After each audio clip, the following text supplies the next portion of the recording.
Hi, I'm Larry Burns with Gail and John Urso, founders of Kevin's Song, an organization dedicated to suicide awareness and prevention in Michigan and the entire United States.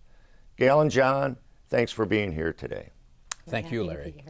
You started Kevin's Song after the death of your son, Kevin. Tell us about that journey and the creation of the organization and the mission.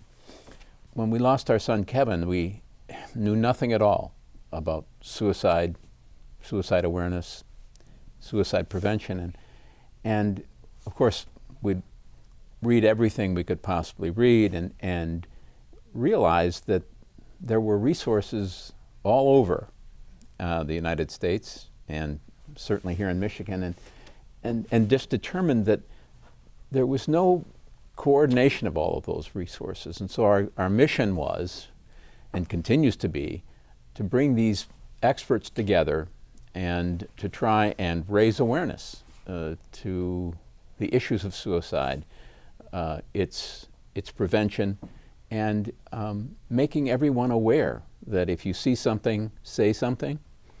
So in September of the year that we lost Kevin in 2013, we incorporated Kevin's Song, and that allowed us to then move forward with our mission, our goal of having conferences, and we are looking at our fourth conference in January 2020. So tell me about suicide in young people and how education can play a role in that. There is fortunately a lot more emphasis now on education in schools.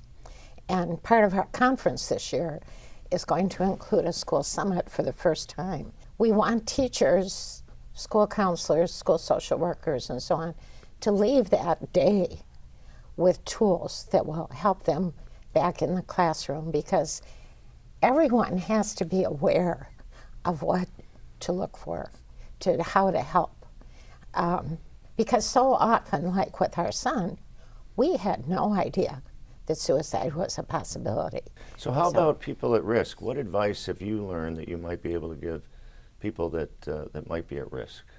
The counsel you can give to someone who is struggling is, you're going to get through this. It's going to get better. You just need to reach out and trust that someone that you reach out to will help. Right. One of the problems has been the stigma associated with mental illness and suicide. And so a big goal of what we all do is try to break down that stigma so that when someone is feeling that terrible, they know it's okay to reach out for help. They don't need to be ashamed. They don't need to be embarrassed. They need to reach out. And it's okay not to be okay. And it's okay, not to be okay. Well, Gail and John, thank you for what you're doing. And the Children's Foundation, I know, looks forward to being involved for a long time. Well, thank you and the Children's Foundation for what you're doing for Kevin's Song. You're welcome. It's appreciated. And so many others. Right. Thank you very much.